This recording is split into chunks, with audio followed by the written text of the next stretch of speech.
¿Cómo están? Bienvenidos y partimos entonces con una nueva clase que se denomina Contexto del actual modelo económico. Vayan, recuerden, colocándome, ahí están, Jocelyn, hola profe, ¿cómo está? Bien, ¿y ustedes? Rosa, Marianela, perdón. Excelente, vamos a partir, por lo tanto, ya con el contexto del actual modelo económico. Recuerden que cambiamos entonces de tema. Pero antes hacemos un pequeño repaso de la clase anterior.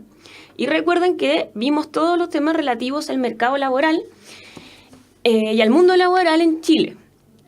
Hablamos de estos conceptos de flexibilización laboral, donde se caracteriza entonces por reducir normas laborales, pero para producir mayor movilidad entre los trabajadores y para que puedan pasar por distintas empresas, ¿no es cierto? Para reducir de alguna manera el desempleo. Hablamos de terciarización, que es este concepto en el cual se contrata una empresa para que esta empresa contrate a otra empresa generalmente asociada a servicios. Hablamos de la obsolescencia laboral, este término entonces que se refiere al desuso de capacidades técnicas, conocimientos, etcétera, que se va desarrollando a medida que va avanzando rápidamente también la tecnología y los nuevos conocimientos. Hablamos del capital humano, este capital que corresponde a todo lo que nosotros sabemos y podemos realizar como un aporte para las empresas y para los empleadores. Hablamos de las regulaciones tan relevantes como el contrato de trabajo y qué es lo que tiene que tener, y del mercado laboral que se establece a partir de la oferta y la demanda, que este concepto también lo vamos a volver a tratar hoy día. En términos económicos, ahora lo que vamos a decir y a definir es que nosotros tenemos un actual modelo económico que se llama el modelo neoliberal. ¿Cómo se forja este modelo? Se forja a partir en el contexto de dictadura militar, donde unos jóvenes fueron a estudiar a Estados Unidos. Por eso ahí yo pongo bien grande los Chicago Boys. Fueron a estudiar, fueron jóvenes economistas y llegaron a Chile e implantaron una nueva forma, un nuevo modelo económico que se denomina neoliberal. Por eso es tan importante entonces el rol que tienen los Chicago Boys, estos economistas que fueron a estudiar a Chicago y que vuelven a Chile entonces proponiendo y reformulando un nuevo sistema económico.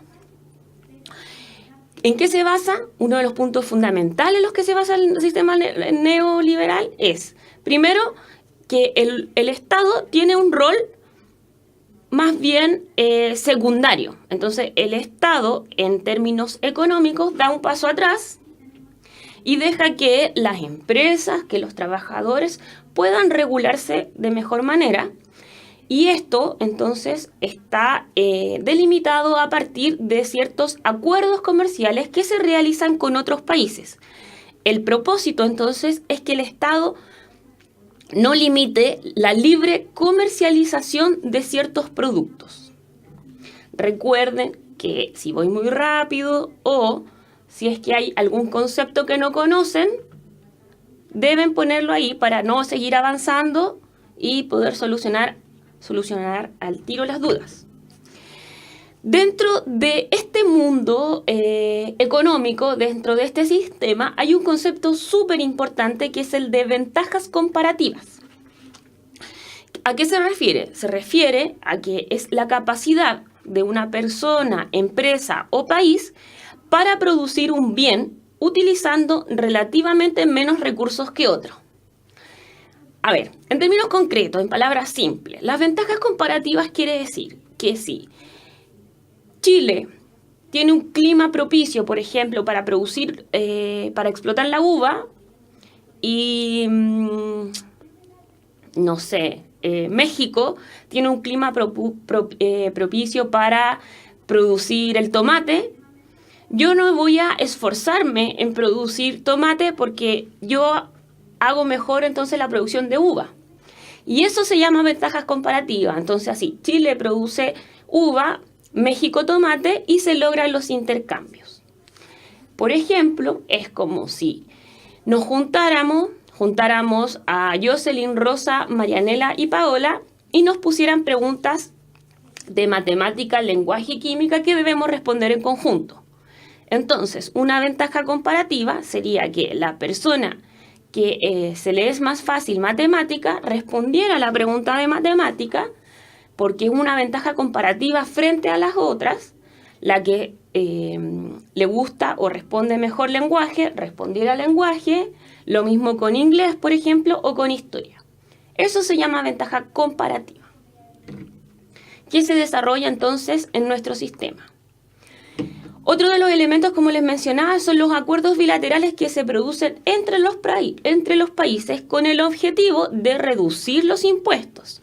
Recuerden que cómo funciona muchas veces es que si yo quiero trasladar una mercancía, por ejemplo, quiero trasladar una caja de celulares, yo necesito pagar impuestos, ¿ya? Porque generalmente eso tiene que ver con que yo voy a comercializar esos celulares. Los acuerdos bilaterales establecen muchas veces reducción de esos aranceles para facilitar entonces la comercialización, la importación de productos y la exportación de productos. Entonces se mantiene una continuidad y estabilidad en las importaciones, bajo el concepto también de las ventajas comparativas. Por lo tanto, y como les mencionaba anteriormente, el Estado como ente ahora va a tener solo un rol subsidiario. ¿Qué significa? Significa entonces que el Estado va a asumir elementos de la economía, rol en la economía en la que las empresas, en la que los privados no les interesa o no es de su competencia. ¿A qué me refiero? Por ejemplo, al área de salud, donde si bien hay ISAPRES que son privadas, también está FONASA que son públicas, teniendo un rol entonces el Estado, un rol subsidiario. También, ahí estoy tapando la fotografía de la presidenta Bachelet en el gobierno anterior, pero lo importante entonces es que en estos acuerdos bilaterales, que se denominan entonces acuerdos bilaterales, puede existir, por ejemplo, el acuerdo de alcance parcial, AAP, que libera parcialmente el comercio de productos acotados a un listado acordado entre los países. Los acuerdos de complementación económica, que es AC, que son países de Latinoamérica que deciden abrir recíprocamente sus mercados de mercancías. Los acuerdos de asociación económica, que no se limita a temas comerciales, pueden existir otros como derechos ambientales o derechos humanos. No es relevante que ustedes aprendan de memoria estos tipos de acuerdos comerciales y en qué características tienen. Lo relevante es que ustedes puedan entender de que hay diferentes tipos comerciales, acuerdos bilaterales entre un país y otro, y que no necesariamente tiene que ver solamente con mercancía, sino que también pueden tratar temas de derechos humanos y temas medioambientales. Hay muchos acuerdos internacionales que suscribe Chile en torno entonces de generar un beneficio a nivel mundial. Hay acuerdos medioambientales que tienen que ver con la reducción del CO2, la consagración de los derechos humanos. Por eso muchas veces en las noticias, nuevamente les digo, las noticias son importantes, se habla de que a partir de sucesos de conflicto de nuestro país se va a ir a cortes internacionales a demandar al Estado chileno. Y eso se puede hacer por los acuerdos que ha firmado nuestro país en torno a establecer un conocimiento, a establecer normas básicas relativas a diferentes países. Los más importantes de todos estos tipos de acuerdos, y los que sí se tienen que aprender, es el Tratado de Libre Comercio y los acuerdos de libre comercio, ¿ya? Pero el TLC es una sigla que ustedes sí o sí tienen que aprenderla. Tratados de libre comercio, ¿ya? Y esto es la libre circulación de productos entre los países, creando una zona libre de comercio para productos, servicios y capitales. Entonces, no sé si ustedes bueno, nosotros a veces nos sorprendemos cuando vamos a estas tiendas chinas, por ejemplo, y hay cosas muy, muy, muy baratas. O hoy día que la ropa está muy barata en relación a 20 años antes. Y eso se debe precisamente a los tratados de libre comercio. También han podido ver en las noticias, colóquenme ahí si es que es así, todo este boom de argentinos que está llegando a nuestro país para comprar. Y eso se debe a que los argentinos no han establecido estos tratados de libre comercio, y Chile, como tiene estos tratados, logra entonces introducir tecnología, bienes principalmente muy, muy, muy baratos, lo que genera términos positivos, que la gente puede comprar en mayor acceso, ¿no es cierto? Pero también genera aspectos negativos en la que es muy difícil entonces que la competencia nacional, o sea, que los productos nacionales puedan competir con estas grandes empresas que están liberadas de impuestos. Siempre vamos a encontrar un lado A entonces y un lado B respecto de estas temáticas, sobre todo las temáticas económicas. Y los TLC y los acuerdos más importantes que ha firmado Chile en nuestro país es con China, que China es la primera potencia exportadora y es la segunda respecto a las importaciones, ¿ya? A ver, vamos a esclarecer. Ustedes, quiero que me coloquen ahí si tienen claro la diferencia entre la exportación y la importación. Igual lo voy a mencionar, pero si alguna de ustedes tiene clara esta diferencia o si piensan que son parecidas. Me preguntan en qué año se firman los TLC. Mira, no lo tengo 100% claro, pero los tratados de libre comercio se comienzan a firmar en la década del 90 hacia adelante, si no me equivoco, con Estados Unidos en el 98, por ahí. 2000 también se empiezan a firmar. A ver, ahí está colocando. Rosa me dice que entonces exportación es lo que sale. Entonces la importación es lo que entre, ¿ya? Entonces vamos a continuar. Como dice muy bien Rosa, exportación, cuando nosotros exportamos algo, va a ser todos los productos o servicios o capitales que se vendan desde Chile hacia el exterior. Y la importación va a ser, de nuevo, todos los bienes, productos que van a entrar a nuestro país. ¿Ya? Entonces, volvimos. El Tratado de Libre Comercio de China es uno de los más importantes, que es primera potencia exportadora y segunda de importaciones.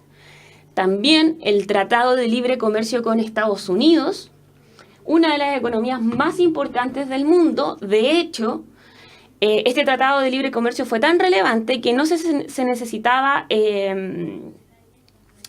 una visa especial para ingresar al país, sino que era más bien una visa bien rápida para poder ingresar a Estados Unidos. No teníamos que pasar como país latinoamericano con todo el proceso, todo un proceso bien largo que sí tenían que pasar otros países latinoamericanos, ¿ya? Ahora, yo creo que eso continúa así, a pesar de que Trump ha colocado barreras. Pero vamos a ver qué pasa, no estoy muy segura. Pero por eso les digo, no solo en términos económicos de bienes y servicios, sino que también permite entonces la libre circulación, por ejemplo, de las mismas personas. Mayores facilidades para entrar a un país, a diferencia de otros países que no tienen los tratados de libre comercio. Y los acuerdos comerciales con la Unión Europea, que hay aproximadamente 27 naciones en la Unión Europea, y que van a constituir entonces un mercado de 500 millones de personas aproximadamente. Por lo tanto, estos acuerdos comerciales son algunos de los más importantes. Características del mercado neoliberal. Bueno, primero vamos a hablar de que a partir de este sistema de este modelo, hay un crecimiento importante del país. ¿Ya? Un crecimiento, generalmente los crecimientos del país se miden a través de lo que es el PIB, que es el Producto Interno Bruto, que es todo lo que entra como ganancia, entonces lo que va a producir económicamente el país. Pero también tiene características negativas, como les decía anteriormente, al existir muchos acuerdos bilaterales, al reducirse entonces las barreras arancelarias y establecerse lazos entre los distintos países, hay una dependencia importante de las crisis extranjeras. Algunas de las crisis más relevantes que vivieron, no sé si se acuerdan, la crisis asiática del 98, ¿lo recuerdan o no? Quiero que me coloquen ahí. También va asociada una campaña en la crisis asiática de 1998 que se llamaba Piensa Positivo, con un dedito arriba. ¿Recuerdan? Y la crisis, estoy esperando que coloquen sí, ahí Rosa me pone sí. Ya, esa campaña Piensa Positivo era porque la economía de nuestro país había bajado mucho, había bajado el desempleo, etcétera, a partir de una crisis que se genera en Asia, pero que repercute directamente en nuestro país.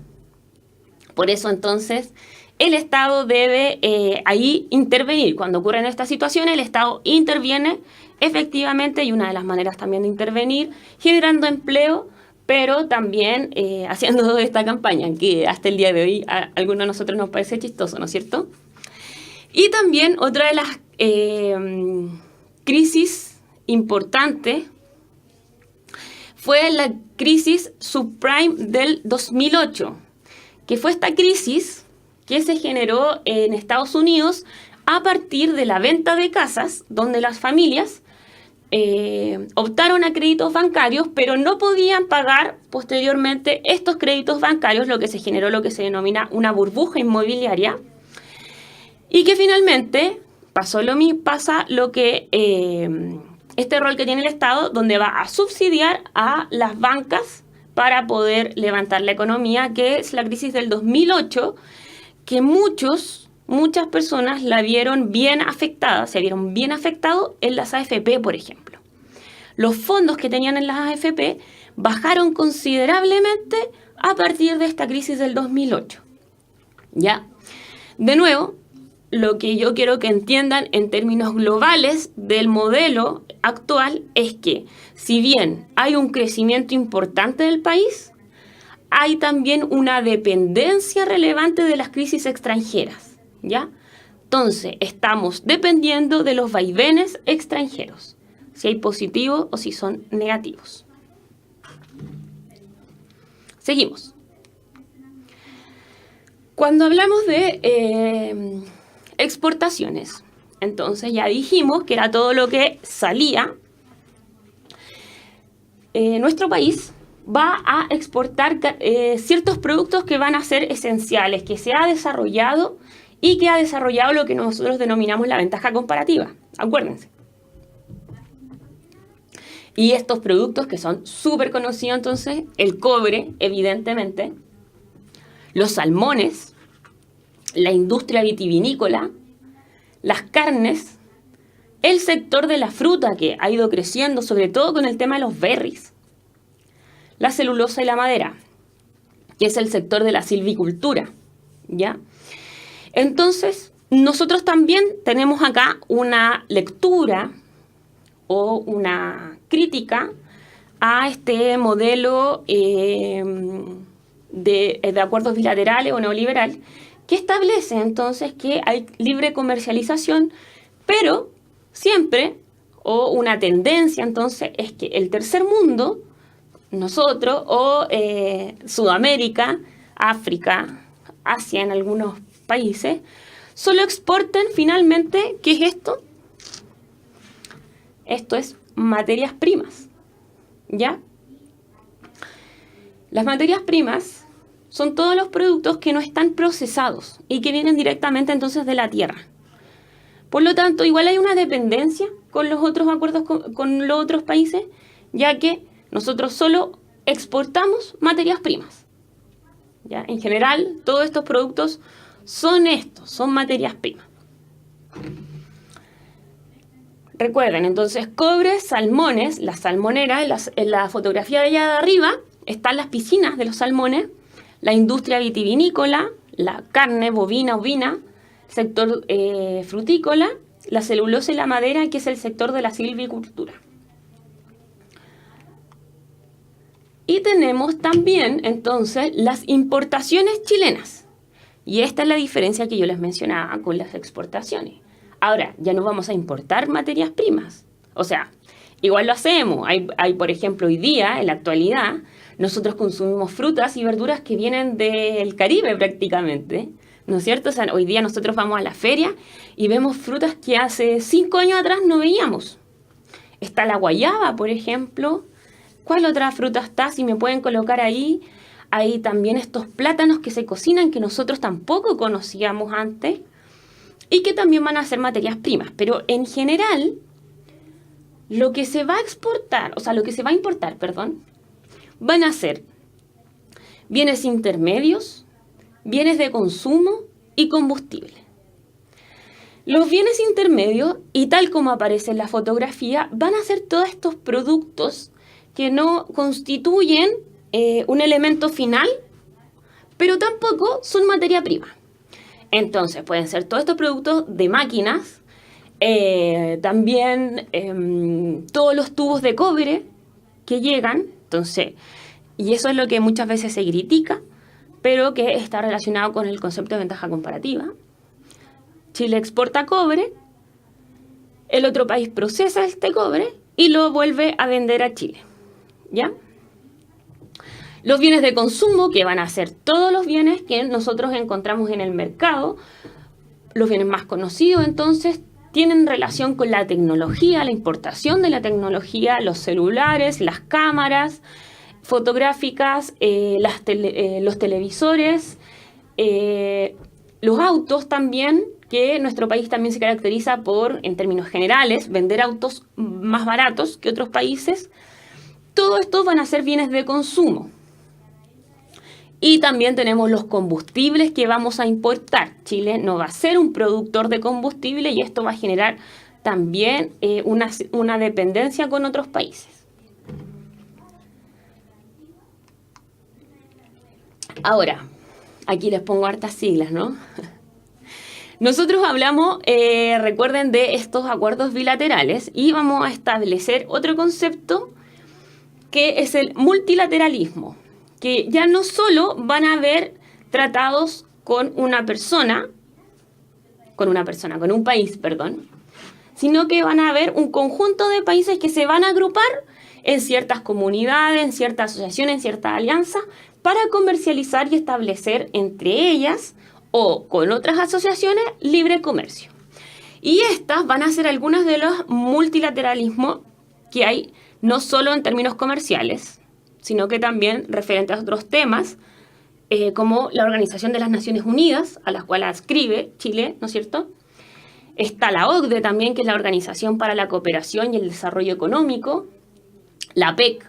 Esa también nos debería sonar un poco porque hubo un foro que se realizó, el foro de la PEC, que se realizó en nuestro país en el año 2005, sino 2004-2005, por ahí.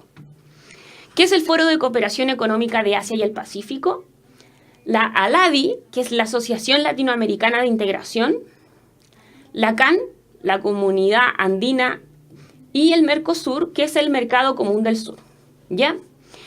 Estas subrayadas, Chile solo constituye un miembro asociado, no es parte de esta comunidad, ¿ya? De nuevo, yo sé que son muchas siglas, pero es importante, entonces yo les destacaría de esta: la ONU, la OCDE, el Mercosur y el Mercosur, sí. Esos yo creo que son los más importantes para comprender el multilateralismo. La ONU, a su vez, tiene otros organismos que funcionan relativos a distintos temas. Por ejemplo, está la Organización Mundial del Comercio, la CEPAL, que es la Comisión Económica para Latinoamérica, la OEA, que es la Organización de Estados Americanos, la OMPI, que es la Organización Mundial de Propiedad Intelectual, y hay varias más que dependen de la ONU y que se van a relacionar entonces con distintas temáticas. La UNICEF también depende de la ONU, ¿no es cierto? Entonces volvemos atrás. Tenemos organizaciones que no solo, multilateralismo, que no solo tratan de temas económicos, sino que como la ONU, la OCDE, van a tratar temas que tengan que ver entonces con la relación que existe dentro de las mismas sociedades y cómo se van a ir relacionando, incluyendo el medio ambiente, los niños, la igualdad ante la ley, pero también las comisiones económicas. Y la OCDE, esto sí que sí o sí tiene que haberle sonado las noticias cuando dicen no, Chile entró a los países de la OCDE. Y es entonces la Organización de Cooperación y el Desarrollo Económico, que tiene como misión apoyar el crecimiento y este desarrollo a través de la coordinación de políticas económicas y sociales. Agrupa 34 países de mayor desarrollo mundial. Entonces, para estar en la OCDE o en los niveles de la OCDE, hay que tener ciertas características económicas, sociales y políticas, ¿ya? Chile se caracteriza por tener una estabilidad política importante. Por eso también es tan relevante el multilateralismo o Chile ha logrado entonces constituir y construir este sistema basado en la bilateralidad, porque se analiza internacionalmente entonces que nuestro país tiene una cierta estabilidad política en la cual se pueden realizar acuerdos comerciales y políticos. Y finalmente vamos a entonces hacer un ejercicio y pueden colocar todas las dudas que tengan. Por favor, coloquen las dudas, consultas. Creo que avancé muy rápido. Vamos a leer esta pregunta primero. Dice, Chile, al participar del proceso de interdependencia regional en el área Asia-Pacífico, ha establecido relaciones de cooperación con los respectivos estados. Este tipo de relaciones se caracteriza principalmente por A. La ayuda económica gratuita a países menos desarrollados. B. El establecimiento de sistemas políticos comunes. C. La creación de programas de defensa militar. D. El desarrollo de políticas de integración económica. Y E. La eliminación de la fiscalización aduanera. Entonces, recuerden que la pregunta hace referencia a la interdependencia regional, que son los acuerdos. ¿Y a qué se refiere entonces las características que tienen estos acuerdos principalmente? Ayuda económica, gratuita a países menos desarrollados, el establecimiento de sistemas políticos comunes, la creación de programas de defensa militar, desarrollo de políticas de integración económica y la eliminación de la fiscalización aduanera. Entonces, la alternativa correcta es la D, efectivamente. La que respondieron las chiquillas allá. A ver, ¿qué es lo que ocurre? Recuerden que estos tratados de libre comercio o estos acuerdos bilaterales tienen esta concepción que también la vamos a ver en las noticias, que es de integración económica. O sea, una participación común entre todos a partir de una economía, a partir de la transacción económica, ¿ya? Principalmente, recuerden que también tiene que ver con otros temas. Entonces, por ejemplo, la ayuda económica gratuita a países menos desarrollados puede incluir, pero no es principalmente eso, ¿ya? Hay algunos tratados que hablan de ayuda económica, pero no es lo central. El establecimiento de políticas, de sistemas políticos comunes, no es cierto. Podemos tener distintos sistemas políticos, pero realizar acuerdos de igual manera. Creación de programas de defensa militar, no, eso sí que no. Esa se descarta inmediatamente, ¿ya? Y la última, la eliminación de la fiscalización aduanera, no. ¿Por qué no? Bueno, porque igual hay fiscalización aduanera, porque cada producto que se transa, se exporte o se importe, debe pasar por una reglamentación del propio país. O sea, recuerden que acá hay normas por ejemplo, está el SAC, el Servicio Agrícola Ganadero, que va a establecer ciertas normas para proteger la propia agricultura de nuestro país. Tampoco podemos eliminar la fiscalización aduanera, si no entra o sale droga, como cosas así. Lo que sí se elimina, o lo que sí baja, no sé si se elimina 100%, pero sí baja, van a ser los impuestos, ya, a los productos que se exportan y a los que se importan. Con esto hemos terminado la clase de hoy día y respondo a la pregunta de Paola. ¿Cuál es el valor agregado? ¿Te refieres al IVA, que es el impuesto de valor agregado? Paola. Si te refieres a eso, el IVA es un impuesto que coloca el Estado para... de hecho, el Estado obtiene el dinero, uno de los elementos más importantes, más plata que tiene el Estado, es a través del IVA, ¿ya? Que son todos los impuestos que le coloca el Estado a ciertos productos. Recuerden que este impuesto, y yo lo pasé creo la semana pasada, o antepasada, este impuesto puede ser directo o indirecto. Directo cuando se cobra impuesto a la renta e indirecto cuando lo pago en un producto o lo pago, por ejemplo, en estos impuestos especiales como el cigarrillo o el alcohol. Me coloca el Producto Interno Bruto. El Producto Interno Bruto es lo que se denomina comúnmente como la riqueza propia del país. Más preguntas. No tengo más preguntas preparadas, pero recuerden que ustedes van a realizar varias pruebas, tienen ensayos también online. Era para poder alcanzar a revisar toda la materia, por eso no coloqué más preguntas. Vamos a hacer un pequeño break ahora de 5 minutitos, porque vamos a seguir pasando, vamos a profundizar entonces en el tema económico y en sus sistemas. ¿Ya? Por favor, anoten las preguntas, dudas o comentarios que quieran hacer también.